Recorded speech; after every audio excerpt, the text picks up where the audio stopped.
My sister walked down the aisle before me at my wedding and announced, "Everyone should know the prettier sister wears white too." She was wearing the exact same wedding dress I'd tried on at the boutique 3 months ago, but decided was too expensive. The one I'd sent her a picture of saying I wished I could afford it. Except she'd added a longer train and a crown that made her 3 inches taller than me. My guests turned in their chairs to watch her walk down the aisle that was supposed to be for me in 10 minutes while the wedding march played on the speakers. "What are you doing?" I grabbed her arm as she passed the room where I was waiting with my bridesmaids, but she shook me off and kept walking toward my groom Adam, who was standing at the altar looking confused. "I'm making an entrance. You always said the most important part of a wedding is the entrance." She spread the train of her dress across the entire aisle so no one could walk past her. My wedding planner was frantically trying to stop the music, but my sister had given the DJ $500 to keep playing no matter what happened. "That's my dress. The one I wanted." "How did you even know?" I followed her down the aisle in my actual wedding dress, which suddenly felt cheap compared to hers. "You left your browser open at Mom's house. I saw you'd favorited it, so I bought it. It was on sale for $8,000, which is nothing for someone who actually has a successful career unlike you." She did a slow turn at the altar, making sure the photographer got every angle. Adam tried to step away, but she grabbed his arm. "We need comparison photos so everyone can see who wears it better." My mother was sitting in the front row taking pictures with her phone. "Mom, tell her to change. She can't wear white to my wedding." But my mother just shrugged. "Rebecca looks stunning. You should be happy for your sister. She never gets to dress up like this since she's too successful to date." Rebecca smiled at the crowd of 200 guests we'd invited. "Since I'm already up here, I should explain why I deserve to wear white more than the bride. I'm 32 and I've saved myself for marriage, unlike my sister who's been living with Adam for 2 years. White represents purity, and I'm actually pure." My aunt gasped from the third row. Several of Adam's relatives started whispering. "You told everyone we weren't living together," Adam whispered to me, looking panicked. "My grandmother thinks you're a virgin." Rebecca heard him and laughed into the microphone she'd grabbed from the officiant. "She's not, but I am. So technically I'm the only one here who should be wearing white according to tradition. Plus this dress costs 4 times what she paid for hers, which means I'm honoring the institution of marriage more through financial investment." She pulled out her phone and showed the receipt to the crowd. $8,000 for the dress. $2,000 for the alterations to make sure it fit better than hers would have. $500 for the crown because queens deserve crowns. And $3,000 for these shoes that make me taller than the groom, which proves height. Doesn't matter when you have confidence. My bridesmaids were trying to pull me back to the changing room, but I couldn't move. Adam's mother stood up from her seat. "This is inappropriate. You need to leave." Rebecca turned to face her with this sweet smile that I knew meant she was about to say something horrible. "I'm sorry, but who are you?" "Oh right, the mother-in-law who won't even have the prettiest daughter-in-law in the family photos. How sad for you. But don't worry, I'll be in all the pictures to make up for it." She positioned herself next to Adam and called the photographer over. "We need some shots of what this wedding could have looked like with an upgrade." The photographer looked at me helplessly, but Rebecca pulled out a checkbook. "I'll pay you triple to take photos of me with the groom. Think of it as practice for when I get married to someone even better than him." Adam stepped away from her. "This is insane. Someone call security." But Rebecca had thought of that too. "I already paid security to take a long lunch break. I also paid the catering staff to serve the cocktail hour early so people would be drinking and relaxed for my entrance. Oh, and I paid the band to play my favorite songs during the reception instead of your basic playlist." She walked over to where I was standing, frozen in my dress. "You chose the venue, the date, the guest list, and the groom. The least you can do is let me have the dress since I actually have the body for it. Look how it hangs on me versus how yours would have looked." She stood next to me, forcing a comparison. "See? Same height, but I fill it out better. My trainer says I have perfect proportions for a mermaid silhouette. You're more of an A-line body type. It's not an insult, just genetics." My dad finally stood up from his chair where he'd been sitting silently. "Rebecca, that's enough. Go change." My dad's face turned red in a way I hadn't seen since I was 16, and came home 3 hours past curfew. He moved fast for someone who usually avoided conflict, stepping between Rebecca and Adam with his hands clenched at his sides. Rebecca stopped mid-pose with her phone still held up for another selfie. My dad pointed toward the exit with one shaking finger and his voice came out low and hard. He told her she had exactly 2 minutes to leave the venue or he would remove her himself. The steel in his tone made even Rebecca pause, her smile faltering for the first time since she'd walked down my aisle. She lowered her phone slowly and looked at our mother like she was waiting for backup. My mother stood up from her front row seat so fast her purse fell to the floor. She grabbed my dad's arm with both hands and her voice came out in a harsh whisper that somehow carried across the ceremony space. She said he was overreacting and making things worse, that Rebecca was just having fun and he was embarrassing the whole family more than Rebecca had. 200 guests sat frozen in their chairs watching my parents argue while pretending not to watch. Rebecca moved to stand behind her bouquet, which matched mine exactly down to the white roses and baby's breath. She had this smirk on her face like she was enjoying watching our parents fight over her. My dad shook off my mother's hands and his voice got louder when he said that Rebecca had sabotaged my wedding on purpose, and she needed to leave now. My mother's face went tight and she said fine. If he was going to be unreasonable, then she would handle this herself. She turned to the guests and announced in her fake cheerful voice that there had been a small misunderstanding, but everything was fine. Adam grabbed my hand hard enough that I felt his fingers pressing into my palm. He pulled me toward the side exit without saying anything to anyone, just moving fast like he needed to get out right that second. His parents stood up from their seats looking confused and upset, following us without asking questions. I stumbled in my heels trying to keep up with Adam while my dress tangled around my legs. The realization hit me like cold water, that the cohabitation lie was about to explode on top of everything else Rebecca had done. We made it to the hallway outside the ceremony space, and I could still hear my mother's voice explaining something to the guests. Adam kept walking toward the parking lot, but then stopped suddenly when someone called his name. Estelle, the wedding planner, appeared from around the corner, moving fast in her practical flats. She had her phone in one hand, and her clipboard in the other, and her face looked genuinely sorry in a way that made my throat tight. She said she had already called the venue manager about getting our deposit back since Rebecca's interference made it impossible to continue the ceremony. Her voice was gentle when she added that she had worked weddings for 12 years and never seen anything like what just happened. She promised to handle the vendors and make sure we got refunds wherever possible. The kindness in her tone made me want to cry more than anything else that had happened today. Adam thanked her in this flat voice that didn't sound like him at all, then kept pulling me down the hallway. His parents caught up to us, and his mother Michaela asked where we were going. Adam said we needed somewhere private to figure things out, and Estelle directed us to the bridal suite on the second floor. We climbed the stairs in silence except for the sound of my dress rustling and Adam's mother's heels clicking on the hardwood.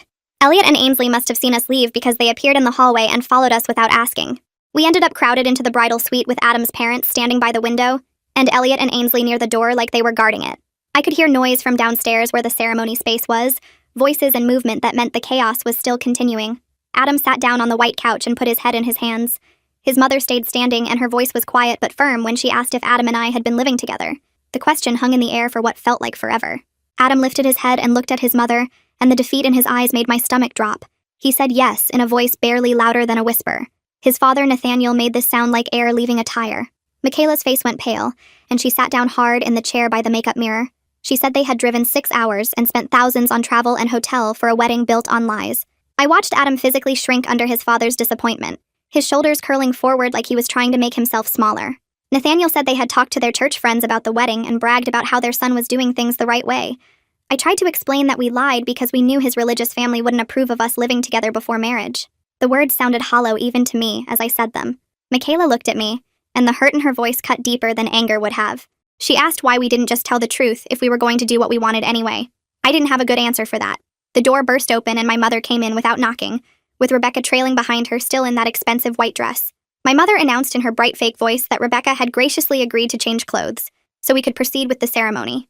Rebecca was holding her phone up recording everything, panning across the room to capture everyone's faces. She smiled at the camera and said something about documenting the drama for her followers. Elliot moved faster than I'd ever seen him move, and planted himself directly in front of the door. He told my mother in language I'd never heard him use that nobody wanted them here, and they needed to leave right now. Ainsley didn't say anything but started gathering my personal items from around the suite, shoving my street clothes and shoes into my bag with quick, angry movements. Adam's mother stood up and said they were going back to their hotel. Nathaniel agreed and added that they needed time to process everything that had happened. Michaela wouldn't look at me when she said they would decide tomorrow whether they were staying in town for any rescheduled ceremony. The coldness in her tone felt worse than if she had yelled. My father appeared in the doorway without my mother, and his voice was quiet when he said he would handle getting our vendor payments back and dealing with the venue. He still wouldn't meet my eyes when he apologized, and something about the familiar pattern of it made everything suddenly clear. He had been apologizing for Rebecca my entire life without ever actually stopping her from doing anything. Elliot helped me gather my things from the bridal suite, while Ainsley folded my veil and packed my shoes into the bag I'd brought that morning. Nobody spoke except to ask where I'd left my phone or if I needed my makeup bag. Adam stood by the door watching the hallway to make sure my mother and Rebecca didn't come back. His jaw was tight and I could see him checking his phone every few seconds, probably reading messages from his family. We walked out through the back entrance of the venue to avoid the guests who were still milling around in confusion. Some of them called out asking what was happening, but Elliot just kept walking and I followed him because I couldn't form words to explain. The parking lot felt too bright after being inside, and I had to squint against the sun that seemed wrong for how terrible everything was. Elliot opened the passenger door of his car and waited while I climbed in, still wearing my wedding dress that now felt like a costume. Adam got in the back seat and pulled the door shut hard enough that the whole car shook. Ainsley's car pulled up behind us and she flashed her headlights to show she was ready to follow. The drive to our apartment took 20 minutes and nobody said anything the entire time. Elliot kept his eyes on the road and his hands at 10 and 2 like he was taking a driving test. I watched the streets pass by and saw people walking dogs and pushing strollers and living normal Saturday afternoons that didn't include ruined weddings. Adam's breathing was loud in the quiet car. and I could feel tension coming off him in waves that made my chest hurt. When we pulled into our apartment complex, Elliot parked close to the door and turned off the engine but didn't move to get out. Ainsley parked next to us and came over carrying my bag and the garment bag with my street clothes I'd planned to change into after the reception. We all went upstairs together like a sad parade, and I fumbled with my keys because my hands were shaking. Our apartment looked exactly the same as when we'd left it that morning, which felt impossible. The coffee mugs from breakfast were still in the sink, and Adam's tie that he decided not to wear was draped over the back of a chair. Ainsley set my bags down by the door and hugged me without saying anything. Elliot stood in the middle of our living room looking uncomfortable like he didn't know what to do with his hands. Adam went straight to the bedroom and closed the door, and I heard him making phone calls in a low, urgent voice. Ainsley asked if I wanted her to stay, but I shook my head, because I needed to be alone with Adam to figure out what happened to us. She hugged me again and whispered that she'd call tomorrow, and then she and Elliot left together. I stood in the living room still wearing my wedding dress and listened to Adam's voice through the bedroom door. He was talking to his mother, and I could hear the stress in his tone even though I couldn't make out the words. When he finally came out, his eyes were red, and he looked exhausted in a way I'd never seen before. We ended up on the couch still in our wedding clothes because changing felt like admitting something I wasn't ready to admit. Adam put his arm around me, and I leaned against him and cried while he stayed silent and tense. His body felt different from usual, like every muscle was tight and ready for something bad to happen. I could feel his heart beating fast through his dress shirt and knew he was dealing with his own crisis, about his family finding out we'd been lying. We stayed like that for hours while the sun went down and the apartment got dark around us. Neither of us got up to turn on lights or change clothes or eat dinner. Adam held me, but it felt mechanical, like he was going through motions instead of really being present. I kept replaying the whole disaster in my head, seeing Rebecca in that dress and my mother taking pictures and the guests whispering about us living together. Every time I closed my eyes, I saw Rebecca's smile when she grabbed the microphone and told 200 people I wasn't pure enough for White. Adam's phone kept buzzing with messages, but he ignored it and eventually turned it face down on the coffee table. My phone was somewhere in my bag by the door, and I didn't have the energy to go get it. We finally fell asleep on the couch around 3 in the morning, still fully dressed with the TV playing some late-night show neither of us was watching. When I woke up the next morning, my dress was wrinkled and uncomfortable, and my makeup was smeared all over Adam's shirt. He was already awake staring at the ceiling, and I could tell he'd been up for a while. I sat up slowly, and everything hurt like I'd been in a fight. Adam's phone was in his hand, and he was scrolling through something with a grim expression. My bag was still by the door where Ainsley had left it, and I made myself get up to find my phone. The screen lit up with 63 notifications, and I felt sick before I even started reading them. Text messages from aunts and cousins and friends asking what happened and if I was okay. Voicemails from relatives I barely knew wanting details about the drama. A group text from my mother with my aunts and grandmother, where she said I was being dramatic and making Rebecca feel bad for trying to participate in my special day. My mother's message said I needed to apologize to Rebecca for ruining her moment and making her feel unwelcome at a family event. I read it 3 times to make sure I understood correctly that my mother thought I owed Rebecca an apology. There were more messages from my mother directly saying I was overreacting and Rebecca just wanted to feel included since she never got attention for being successful. I turned my phone completely off and threw it back in my bag. Adam was watching me from the couch and asked if I was okay, which was such a stupid question I almost laughed. His phone rang and he looked at the screen and then at me before answering. I could hear his mother's voice on the other end asking him to meet for lunch and saying they needed to talk. Adam agreed and said he'd be there in an hour and hung up. He told me his parents wanted to meet with just him, and I nodded because I understood they needed to process everything without me there. He went to take a shower and change, and I stayed on the couch in my wedding dress because I couldn't make myself move. Adam came out dressed in jeans and a t-shirt and kissed my forehead before leaving. The apartment felt too quiet after he left, and I finally changed out of my dress into sweatpants and one of Adam's hoodies. I tried to watch TV but couldn't focus on anything. I tried to read, but the words didn't make sense. I ended up just sitting on the couch staring at the wall and thinking about how this was supposed to be my wedding day. Adam came back 3 hours later looking worse than when he'd left. His face was pale, and he had this exhausted, defeated look that scared me. He sat down next to me and said his parents were really hurt about us lying to them about living together. They'd told all their church friends we were doing things the right way, and now they felt embarrassed and deceived. But more than that, they were worried about my family's dysfunction and whether Adam was making a mistake marrying into it. His mother had asked if this kind of drama was going to be normal, and if Rebecca always caused problems. His father wanted to know if my mother always enabled bad behavior and dismissed my feelings. Adam said they needed time to think about whether they could support our marriage given what they'd witnessed. I felt physically sick hearing that I might lose Adam because of Rebecca and my mother. My stomach cramped and I had to run to the bathroom where I threw up even though I hadn't eaten anything since yesterday morning. When I came back, Adam was sitting with his head in his hands, looking miserable. I realized his parents had a point that I'd been making excuses for my family for years. I'd normalized my mother's favoritism and Rebecca's need to compete with me, and my father's inability to stand up to either of them. Adam's family was showing me from an outside perspective just how messed up my normal really was. The patterns I'd accepted my whole life suddenly looked different through their eyes, and I felt ashamed that I'd brought Adam into this toxic mess. Elliot showed up around 6 with bags of Chinese food and made us eat even though neither of us wanted to. He sat at our kitchen table and said he'd known my family was messed up since college when he first met them, but watching Rebecca sabotage my wedding was beyond anything he'd imagined possible. He asked how anyone could be that cruel to their own sister, and I didn't have an answer. Elliot stayed for an hour making sure we ate and then left, saying he'd check on us tomorrow. Ainsley arrived right after Elliot left, carrying a bottle of wine and her laptop. She sat up on our coffee table and pulled up a social media page I didn't recognize at first. Then I saw Rebecca's face and realized she'd posted a video. The title said, "When You're the Better Sister," and it already had 8,000 views. Ainsley warned us it was bad before she pressed play. Rebecca appeared on screen in that expensive white dress sitting in what looked like her apartment. She smiled at the camera and started talking about how she wore white to her sister's wedding to prove she was more deserving of marriage. She went through a list of reasons she was superior, including her salary of $200,000 a year compared to my $60,000. Her appearance, which she said was objectively better based on her personal trainer and nutritionist. Her virginity, which she explained in detail, made her pure while I was living in sin. She held up receipts showing what she'd paid the DJ and security and catering staff to cooperate with her disruption. $500 to the DJ, $3,000 to catering for early cocktail hour, $200 to security for an extended lunch break. She showed the dress receipt for $8,000 and the alteration bill for $2,000 more. The video went on for 15 minutes with Rebecca explaining her philosophy that better sisters deserve better treatment and attention. The comment section was brutal, with some people calling her insane and others saying I must have done something to deserve it. Adam watched with his jaw clenched and his hands in fists. When it ended, he said his family would definitely see this since his cousins were friends with Rebecca on social media. He was worried this would convince his parents that my family drama would poison our marriage and they'd tell him to call off the engagement. I called my father back finally, and he answered on the first ring. His voice sounded tired and old when he said my mother was refusing to see that Rebecca did anything wrong. She was claiming Rebecca just wanted to feel included in the wedding festivities, and I was being selfish for not sharing my special day. He said he'd tried to talk to her, but she wouldn't listen and kept defending Rebecca's behavior as harmless fun. I asked him how wearing my dream dress and announcing to 200 people that I wasn't pure enough for white was harmless fun. He sighed and said he didn't know what to do anymore, and he sounded defeated rather than angry, like he'd given up trying to fix anything. I didn't sleep that night, and neither did Adam. We sat on opposite ends of the couch staring at our phones, showing us different versions of the same disaster. My father called me at 6 in the morning and asked if we could meet for breakfast without my mother knowing. I met him at a diner 3 blocks from our apartment where he sat in a corner booth, looking older than I'd ever seen him. He ordered coffee but didn't drink it, and kept tearing his napkin into smaller and smaller pieces. He told me he needed to explain something about my mother and Rebecca that he should have told me years ago. Rebecca was born 6 weeks early and had to stay in the hospital for 2 months with breathing problems and feeding tubes. My mother spent every day at the hospital convinced Rebecca would die.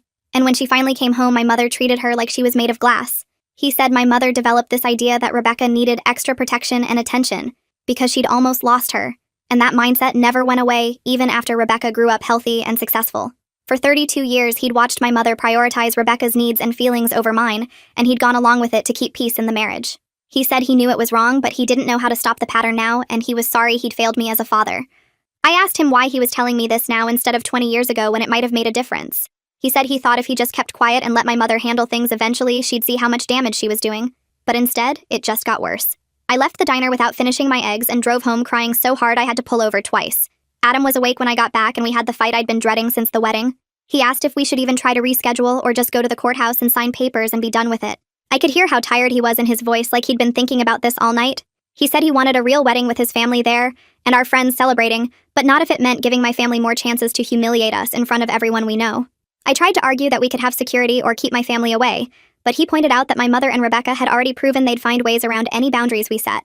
He said maybe we should just accept that a big wedding wasn't possible with my family situation and save ourselves the stress and money. I didn't have a good argument against that because he was right, and we both knew it. We sat in silence for a long time, and then he went to take a shower while I stayed on the couch feeling like my sister had managed to ruin not just my wedding, but my entire relationship. I spent the whole day going through old photo albums and my phone's camera roll looking at pictures from important moments in my life. My high school graduation, where Rebecca showed up in a white dress and told everyone she'd just gotten accepted to law school even though the day was supposed to be about me finishing high school. My college acceptance to state when Rebecca announced at the family dinner that she'd gotten a promotion to senior associate, making twice what my parents earned combined. My first real job offer where Rebecca crashed the celebration lunch and spent an hour talking about her corner office and executive assistant. My engagement party where Rebecca wore a ring bigger than mine and told Adam's parents about all the men who'd proposed to her over the years that she'd turned down because they weren't successful enough. Every single important moment had a Rebecca story attached that made my achievement feel smaller and less important. I found pictures where I was smiling, but I could see the tension around my eyes and the way I was holding my shoulders up near my ears. I looked like someone who was used to being disappointed, and that made me feel sick. Elliot came over without calling first and found me surrounded by photo albums and tissues. He sat down on the floor next to me and started looking through the pictures, and I watched his face change as he realized what I was seeing. He said my mother was in almost every single one of these photos watching Rebecca overshadow me, and she never once told Rebecca to stop or tried to protect me. He picked up a picture from my 16th birthday, where Rebecca had brought her new boyfriend and spent the whole party making out with him in front of my friends. My mother was in the background of the photo smiling at them like it was cute. Elliot said the problem wasn't just Rebecca's narcissism, but my mother's active choice to enable and participate in making me feel less than. He said my mother had been there for every incident and could have stopped it, but instead she encouraged it by praising Rebecca and dismissing my hurt feelings. I'd never thought about it that way before, but he was right, and it made everything feel worse, because it meant both of them had been doing this to me on purpose for my entire life. Adam's parents called that evening and asked if we could come to dinner at their hotel. I was terrified the entire drive there and kept making Adam promise he wouldn't let them talk him out of marrying me. Michaela answered the door of their hotel suite wearing a nice dress like this was a formal occasion, and that made my stomach hurt more. Nathaniel was sitting in one of the chairs by the window, and he stood up when we came in but didn't hug either of us. We sat down at the small table they'd set up with room service food that nobody was eating. Michaela was polite but distant, in a way that felt worse than if she'd just yelled at us. Nathaniel asked detailed questions about why we felt we needed to lie about living together, and how long we'd been planning to keep up the deception. I could feel Adam getting tense next to me, and I knew this was going exactly as badly as I'd feared. I explained honestly that we knew they wouldn't approve of us living together before marriage, and we didn't want to lose their support or have them think badly of us. I said we loved each other, and wanted to build a life together, and living together felt like a natural step, even though we knew his parents' religious beliefs meant they'd see it differently. Michaela said trust is the foundation of marriage, and we'd started our relationship with his family by breaking theirs. She said she understood we were adults making our own choices, but the lying hurt more than the actual living together would have, because it meant we didn't respect them enough to be honest. I could see that the deception had damaged something between us that might not be fixable, and I felt Adam's hand tighten on mine under the table. Adam defended our decision and said his parents' religious expectations put unfair pressure on us to either lie or lose their relationship. He said they'd made it clear over the years that they had strict rules about relationships and marriage, and we'd felt trapped between being honest and being accepted. Nathaniel's face got red, and he said they'd raised Adam with strong values about family and respect, and those values included honesty even when it was difficult. The conversation got tense with Adam and his father going back and forth about whether religious expectations should override personal choices. Michaela tried to calm things down, but Adam kept pushing, saying his parents needed to accept that he was an adult who could make his own decisions. I sat quietly watching the family I'd hoped to join, possibly break apart over my family's chaos spilling into their lives. Nathaniel finally held up his hand to stop the argument, and said he and Michaela needed to see evidence that I could set boundaries with my toxic family before they'd feel comfortable with the marriage proceeding. He said he wasn't trying to be cruel, but he was protecting his son from what he saw as inevitable future drama and dysfunction. He said if I couldn't stand up to my mother and sister now, then every holiday and birthday and family event for the rest of their lives would involve managing my family's behavior. Michaela added that they'd seen how my mother enabled Rebecca, and they were worried about what that would mean for their future grandchildren and family gatherings. I understood they were being protective, but hearing them say out loud that my family was too toxic to marry into made me want to disappear. I called my mother the next day with my hands shaking so hard I almost couldn't dial. I told her I needed her to acknowledge that what Rebecca did was wrong and hurtful, and that she needed to apologize. She sighed like I was being exhausting, and said Rebecca was just having fun, and I needed to learn to share the spotlight instead of being selfish. I could hear her moving around her kitchen making breakfast like this was a normal conversation about nothing important. When I pressed harder and said this wasn't about sharing, but about Rebecca deliberately sabotaging my wedding, she got irritated. She said I'd always been jealous of Rebecca's success and confidence, and maybe if I worked on myself instead of playing victim, I'd be happier. She said Rebecca worked hard for everything she had while I coasted through life expecting things to be handed to me. The words hit like physical blows because I'd heard variations of this my entire life, but never quite this directly. I realized my mother genuinely believed I was the problem, and nothing I said would ever change her mind about who deserved her love and protection. I told her I wouldn't have a relationship with her anymore unless she could admit what Rebecca did was wrong and say she was sorry. My mother laughed like I'd just told the funniest joke she'd heard all week. She said I was being manipulative and I'd come crawling back within a week like I always did. Her voice had this knowing tone that made my stomach hurt because part of me wondered if she was right. I'd never actually followed through on any boundary I'd tried to set with her before. She always wore me down until I gave up and pretended everything was fine. I hung up without saying goodbye and sat on the couch staring at my phone. Adam came out of the bedroom where he'd been giving me privacy for the call. He asked how long I'd been accepting treatment like that from my mother. I didn't know how to answer because I'd never really thought about it as accepting anything. It was just how things were in my family. But hearing the conversation through Adam's ears made me realize how messed up it actually was. He sat down next to me and said my mother had basically told me I didn't matter, and my feelings were stupid and I'd just taken it like that was normal. I started crying because he was right, and I'd been so trained to accept it that I didn't even recognize how bad it was anymore. The next morning, I searched online for therapists who worked with family problems. I found one who specialized in dealing with narcissistic family members and made an appointment for the following week. The first session was harder than I expected.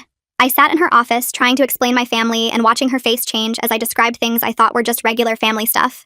She asked questions about my childhood and my relationship with my mother and Rebecca. Every answer I gave seemed to make her more concerned. She took notes and nodded and said things like that must have been really difficult for you. By the end of the hour, I felt exhausted from talking about it all. She scheduled me for weekly appointments and said we had a lot to work through. Over the next few sessions, she helped me understand patterns I'd never noticed before. She explained that I'd been trained since I was little to make my needs smaller so my mother wouldn't get upset. She said Rebecca learned early on that she could take whatever she wanted from me and nobody would stop her. Understanding why it happened didn't make it hurt any less. But at least it started making sense. I'd spent my whole life managing my mother's emotions and making sure Rebecca was happy, and I'd never realized that wasn't my job. My phone rang while I was making dinner one night, and Rebecca's name showed up on the screen. I almost didn't answer, but curiosity won. She started talking immediately like nothing had happened, asking if I'd seen how many views her wedding video got. She sounded excited and proud. When I told her she ruined my wedding, she laughed and said I was being dramatic about a dress and some photos. I felt my hands start shaking. I told her exactly how her stunt affected me and Adam and his whole family.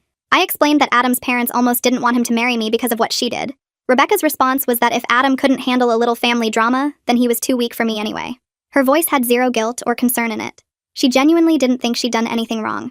The complete lack of remorse made something click in my head. She wasn't going to suddenly realize she'd hurt me. She didn't care that she'd hurt me. Rebecca kept talking and said our mother agreed that I overreacted and I should actually be grateful she made my boring wedding memorable. I realized they'd been discussing me together and building up this story where I was the problem. They'd probably been on the phone multiple times reinforcing each other's version of events. My mother had probably been complaining about how difficult I was being, and Rebecca had been agreeing and adding her own complaints. I interrupted her and said I was done having a relationship with her until she could admit what she did and really apologize. Rebecca said fine. She didn't need a sister who was jealous and bitter anyway. Then she hung up on me before I could say anything else. My father called 2 days later. His voice sounded tired and sad. He begged me not to cut off my mother and sister. He said family was supposed to forgive each other and move forward. I asked him why I was always the one expected to forgive and move forward while Rebecca never faced any consequences for anything she did. He got quiet for a long time. Then he said it was complicated and I didn't understand how hard it was for him being in the middle. I told him he wasn't in the middle, he was on their side by refusing to hold them accountable. He sighed and said he'd call me later after I calmed down. That night, Adam and I sat up late having the hardest conversation we'd had since the wedding.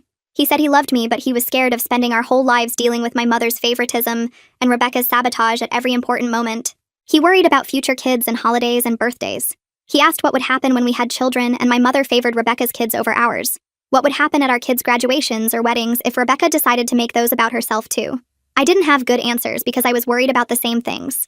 I promised him I was serious about the boundaries and protecting our relationship. I showed him the therapist appointments I'd already scheduled for the next 2 months. I explained the plan I was developing for limiting contact with my family. He wanted to believe me, but I could see doubt in his eyes. He'd watched me cave to my family's pressure my entire life, and he wasn't sure I could actually change. I wasn't totally sure either, but I had to try. We went to bed that night without resolving anything, just holding each other and hoping we could figure it out. The next morning, I opened my laptop and pulled up the calendar app to show Adam all the therapy appointments I'd already booked. Every Tuesday at 4 for the next 8 weeks, plus 2 Saturday sessions when the therapist had openings. I showed him the document I'd started writing about boundaries with my family, listing specific limits like no unannounced visits and no discussing my life with Rebecca. He read through everything carefully while I sat next to him on the couch, feeling like I was presenting evidence in a trial. His face stayed neutral the whole time, which made my stomach hurt worse than if he'd looked angry. When he finished reading, he set the laptop down and took my hand, but I could see the doubt in his eyes even though he said the words about believing I could change. He wanted to trust that I meant it this time, but we both knew I'd promised to stand up to my family before and always ended up backing down. I asked him what else I could do to prove I was serious, and he just shook his head and said time would tell. We sat there holding hands without talking for a long time, and I felt the weight of our relationship hanging on, whether I could actually follow through. 3 days later, Ainsley came over with her laptop and helped me write a message to my extended family explaining what happened at the wedding. She kept deleting sentences where I apologized or made excuses for Rebecca's behavior. Every time I typed something like, I know Rebecca didn't mean to cause problems, or I should have handled it better, Ainsley would hit backspace and tell me to stick to the facts. We went through 7 drafts before she approved the final version that simply stated Rebecca wore a wedding dress to my ceremony, announced I wasn't pure enough to wear white and refused to leave when asked. I wanted to add more context about how maybe Rebecca was going through something or felt left out, but Ainsley said no. The facts spoke for themselves. Hitting send on that message made my hands shake because I knew my mother would see it and be furious that I was telling people what really happened instead of her version. Within an hour, my phone started lighting up with responses from aunts, uncles, and cousins I hadn't heard from in months. The messages were split almost evenly between people who supported me and people who thought I was causing drama. My Aunt Lisa sent 3 paragraphs about how families should forgive each other and move forward without holding grudges.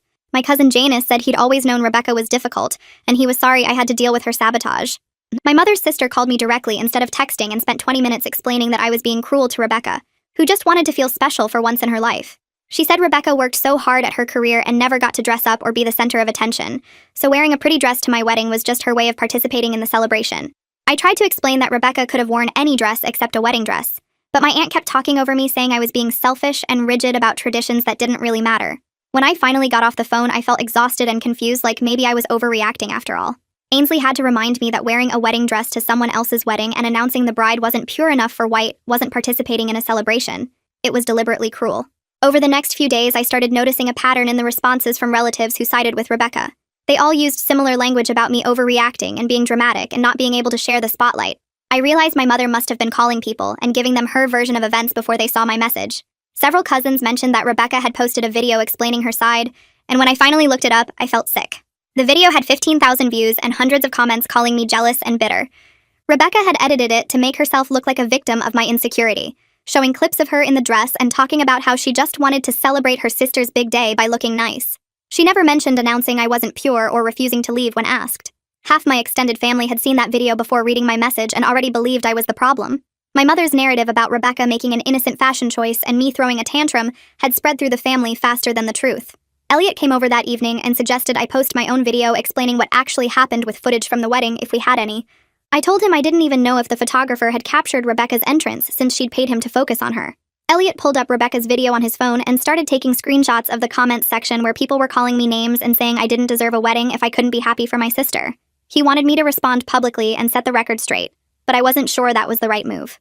The next day at my therapy appointment, I asked my therapist about posting a response video, and she immediately advised against it. She explained that engaging in public battles with narcissists usually backfires because they're better at manipulation and playing the victim than most people realize. My therapist said narcissists like Rebecca thrive on attention, whether it's positive or negative, and responding publicly would just give her more fuel. Instead, she suggested I focus on private conversations with people who actually mattered to me and let the others believe whatever they wanted. That advice felt wrong at first because I wanted everyone to know the truth. But my therapist pointed out that trying to control what everyone thinks about me was exhausting and impossible. 2 weeks after the ruined wedding, Adam's parents called and asked to meet with just me, without Adam present. I drove to their hotel, feeling like I was going to throw up the entire way there. When I arrived, Michaela opened the door, and her face looked softer than it had at our last meeting. She'd printed out a stack of articles about narcissistic family systems and personality disorders, and she'd highlighted sections that described my family dynamics exactly. Nathaniel sat next to her on the hotel couch while I read through the articles, and I felt tears running down my face because someone finally understood what I'd been dealing with my whole life. The articles talked about golden children and scapegoats, about enabling parents and siblings who compete for attention through sabotage. Every paragraph could have been written about my mother, Rebecca, and me. Michaela reached over and squeezed my hand while I read and said she was sorry for not understanding sooner how difficult my family situation was. She'd spent hours researching after our last conversation because she wanted to understand why a sister would sabotage a wedding and why a mother would allow it. Nathaniel cleared his throat and said they'd been wrong to make our marriage conditional on my family's behavior because I couldn't control what my mother and Rebecca did, only how I responded to them. His voice was gentle when he apologized for adding pressure when I was already dealing with trauma from the wedding. He said they'd been so focused on the lying about living together that they hadn't seen the bigger picture of why we felt we needed to lie in the first place. Adam had apparently talked to them about my family history and how I'd been conditioned since childhood to manage everyone else's emotions and keep peace at any cost. Michaela added that they should have recognized I was a victim of family dysfunction rather than judging me for the coping mechanisms I'd developed to survive it.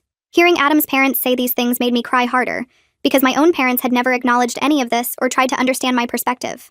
Michaela asked what boundaries I was planning to set with my family going forward, and I explained my plan to limit contact with my mother until she could acknowledge the harm she'd caused and cut off Rebecca entirely until she showed real remorse and change. I told them about the therapy appointments and the document I was creating about specific limits and consequences. Nathaniel nodded and said those boundaries sounded healthy and necessary for protecting myself and my future marriage. Michaela asked if I really thought my mother would ever acknowledge her favoritism and enabling behavior, and I admitted I didn't know, but I couldn't keep having a relationship with her while she dismissed my feelings and defended Rebecca. We talked for over an hour about what healthy family relationships should look like, and how Adam's family operated so differently from mine. They asked questions about my childhood and specific incidents where my mother had chosen Rebecca over me, and I found myself sharing stories I'd never told anyone because they felt too painful or embarrassing. Before I left, Michaela hugged me tight and said she was proud of me for choosing myself and setting boundaries, even though it was hard. Those words made me start crying again because my own mother had never said anything like that to me in my entire life. Nathaniel said they would support whatever timeline we needed for rescheduling the wedding, and they weren't going to pressure us about anything anymore. They just wanted Adam to be happy, and they could see that meant being with me, so they were committed to supporting our relationship however they could. Driving home from that meeting, I felt lighter than I had in weeks because Adam's parents saw me and believed me and were on my side. It made the loss of my own parents' support hurt less somehow, knowing I was gaining a family that actually functioned in healthy ways. 2 months after the ruined wedding, I was going to therapy every week and feeling clearer about my family patterns than I ever had before. My mother had called 17 times and I'd answered exactly twice, keeping both conversations under 5 minutes and ending them the moment she started dismissing my feelings or defending Rebecca.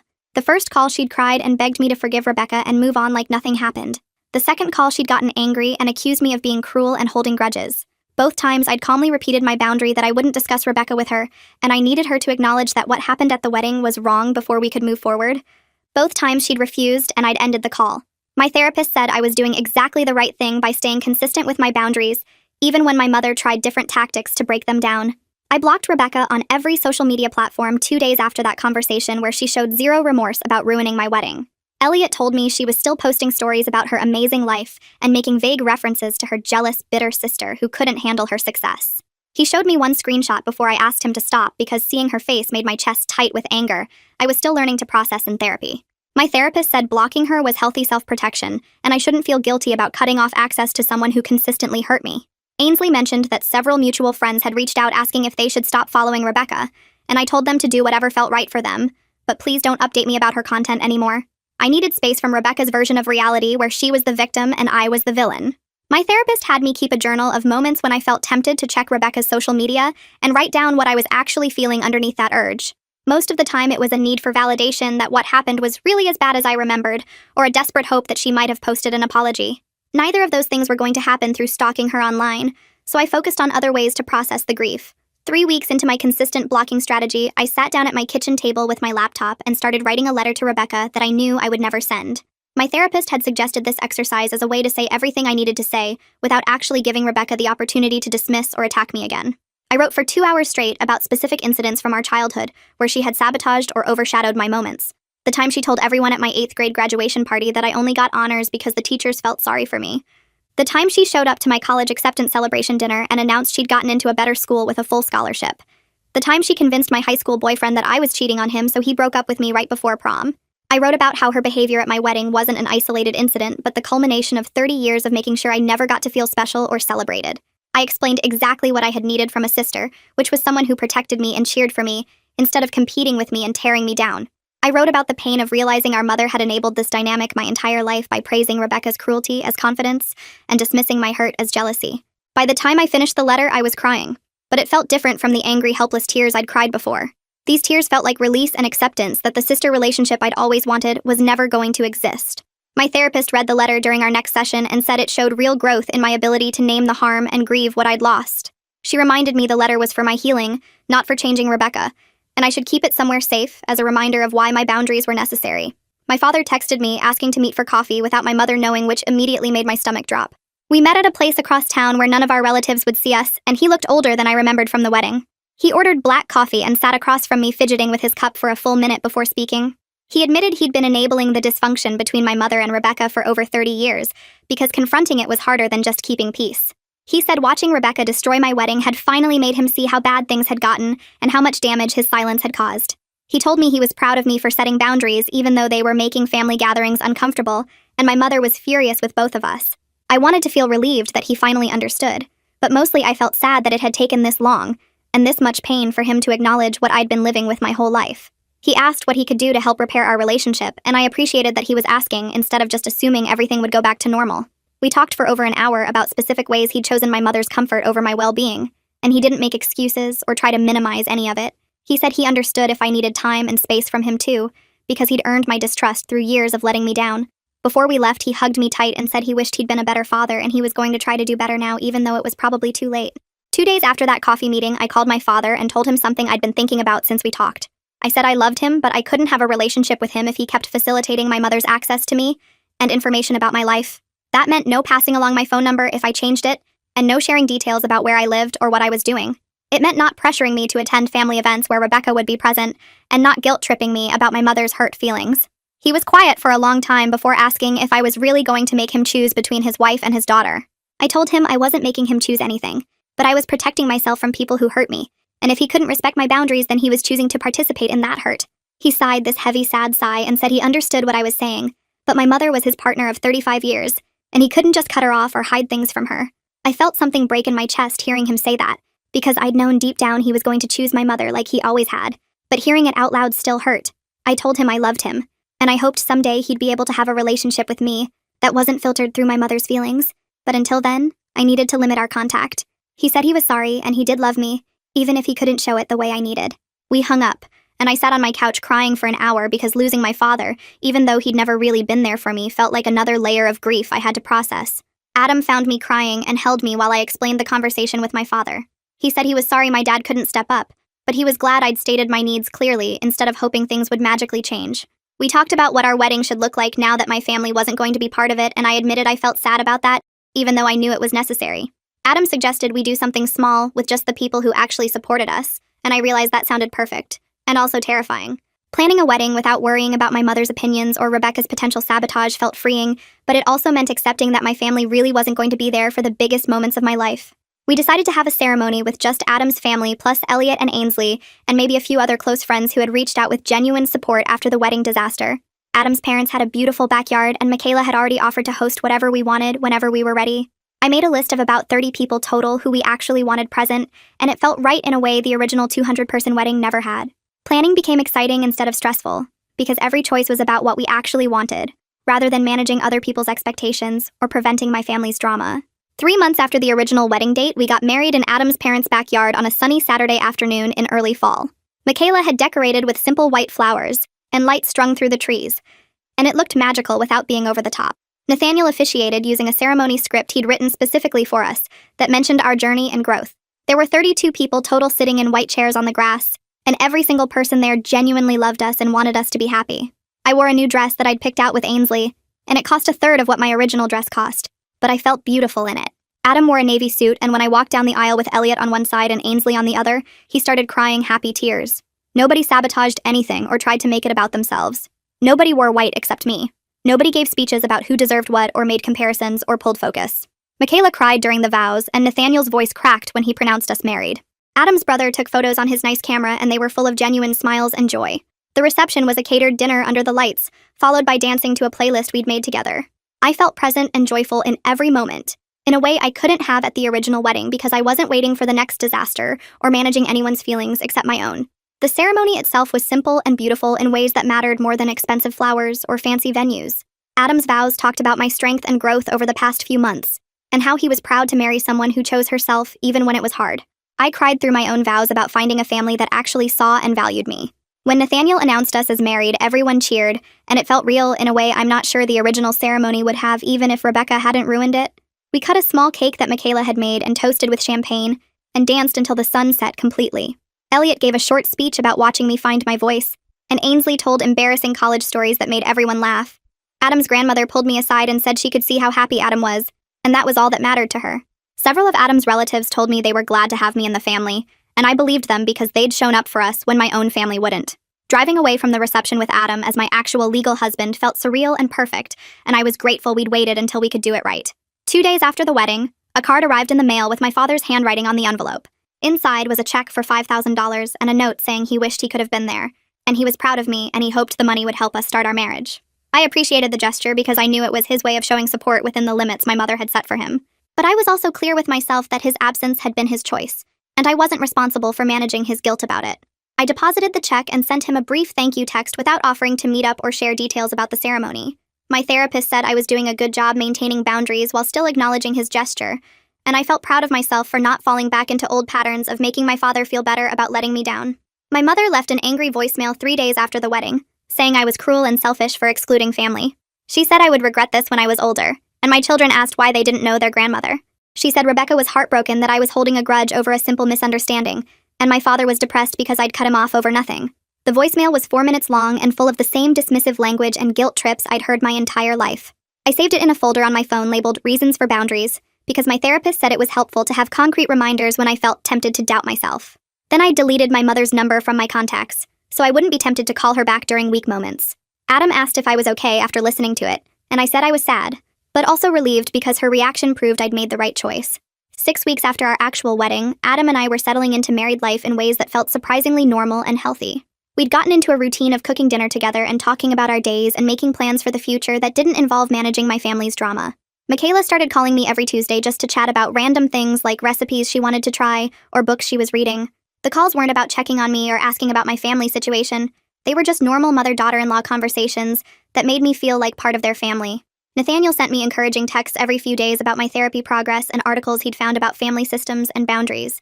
Adam's brother added me to the family group chat, where everyone shared memes and made plans for holidays. I was learning what healthy family relationships looked like through watching how Adam's family operated, and it was completely different from anything I'd experienced growing up. They asked questions and listened to answers. They respected boundaries without making people feel guilty. They celebrated each other's successes without competition or comparison.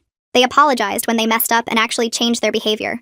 Being part of that kind of family felt strange and wonderful, and I was grateful every day that I'd protected my relationship with Adam so we could build this life together. Elliot sent out invitations for a party 2 weeks after our backyard wedding and called it a celebration of new beginnings. He rented out the private room at our favorite restaurant downtown and invited everyone who'd been at the actual ceremony, plus some friends who couldn't make it. When Adam and I walked in, everyone cheered and clinked their glasses, and I felt this warmth spread through my chest that I'd never experienced at the original wedding attempt. The room was decorated with simple white flowers and string lights, and there was a cake that said, "Finally Married" in blue frosting. Ainsley pulled me aside before dinner started and said she wanted to make a speech during dessert. I told her she didn't have to, but she insisted that she'd been planning what to say for weeks. During the meal, I looked around at the 30 people eating and laughing and realized every single person in this room genuinely cared about me and Adam. Nobody was there out of obligation or family pressure. Nobody was going to sabotage anything or make the night about themselves. When dessert came, Ainsley stood up with her wine glass and the room got quiet. She talked about meeting me freshman year of college when I was this quiet girl who apologized for everything and never took up space. She said she watched me shrink myself smaller and smaller over the years to avoid conflict with my family. Then she said the past few months she'd watched me find my voice and set boundaries and choose myself for the first time. Her voice got thick with emotion when she said she was proud to stand beside me as I built a life with people who actually wanted me to shine. Everyone raised their glasses, and Adam squeezed my hand under the table, and I had to blink back tears, because this was what a real celebration felt like. Elliot gave a shorter speech about how marriage was about choosing your partner every day, and building a family that supported instead of tore down. Several other friends shared quick stories and toasts, and by the end of the night, my face hurt from smiling. We stayed until the restaurant staff started cleaning up around us, and when we finally left, I felt lighter than I had in months. 3 days after the party, I got a message on social media from my cousin Jennifer, who I'd been close with when we were kids but hadn't talked to much as adults. She said she'd been following my journey over the past few months through mutual friends and family gossip. She wrote that watching me set boundaries with my mother and Rebecca had inspired her to finally address her own toxic family situation with her parents. Jennifer said my mother and Rebecca had been talking badly about me at family gatherings and painting me as the villain who abandoned them over nothing. But she said several relatives, including her, were starting to see through their version of events, especially after Rebecca's video went viral. Jennifer wrote that she was tired of being the family peacekeeper and watching people get hurt by others who never faced consequences. She asked if we could meet for coffee sometime, because she wanted advice on how to start setting her own boundaries without feeling crushing guilt. I read her message 3 times, feeling this strange mix of sadness and validation. It hurt knowing my mother and Rebecca were still spreading lies about me, but it also felt good knowing some family members were questioning their narrative. I wrote back saying I'd love to meet up, and gave her my therapist's contact information, because professional help had been huge for me. We made plans to get coffee the following week, and I felt grateful that something positive might come from all the pain my family had caused. My therapy appointments had become the anchor point of my week where I could process everything without judgment. During one session, about 3 months after the wedding, my therapist asked me to talk about the grief I was feeling around losing my mother and sister. I said it felt weird to grieve people who were still alive, but she explained that I was mourning the relationships I'd hoped to have with them, not the actual people they were. We spent the hour talking about how my mother would never be the supportive parent I deserved, and Rebecca would never be the sister I needed. My therapist helped me see that choosing myself and setting boundaries didn't make me selfish or cruel. She said real love doesn't require someone to accept mistreatment or abuse. I cried during that session more than I had in previous ones because accepting that my family would never change felt like letting go of hope I'd carried my entire life. But afterward, I also felt this sense of peace, like I'd finally given myself permission to stop waiting for them to become different people. My therapist assigned me homework to write a letter to my younger self explaining that none of the family dysfunction was my fault, and I deserved better. Writing that letter was harder than I expected, but it helped me separate my worth from my family's treatment of me. Over the following weeks, I noticed I was having fewer moments of doubt about my boundaries, and more confidence that I'd made the right choices. A year after Rebecca walked down my aisle in that white dress, I was sitting on our apartment balcony, with my morning coffee, thinking about how different my life looked now. Adam and I had settled into married life in ways that felt easy and natural. We'd developed our own traditions and inside jokes and built a home that felt safe and peaceful. I still had sad moments when I thought about my mother or saw other women with their sisters doing normal family things. Sometimes I wondered if I'd made a mistake cutting them off or if I should try one more time to fix things. But then I'd remember my mother's voicemail calling me cruel and selfish, or Rebecca's complete lack of remorse, and I knew I'd made the right choice. My relationship with Adam's family had grown stronger over the year, with regular dinners and holidays and phone calls that felt genuine. Michaela had become the mother figure I'd always needed, and Nathaniel treated me like his own daughter. Elliot and Ainsley remained my closest friends and my support system when I needed to talk through hard feelings. Jennifer and I had coffee monthly, and she'd successfully set boundaries with her own parents using tools from therapy. My life wasn't perfect, and I still dealt with anxiety and guilt sometimes. But I was genuinely happy in a way I'd never been when I was trying to please my family. I'd built the life I deserved with people who truly loved me, and that felt like the best possible outcome, even if it wasn't the one I'd originally wanted.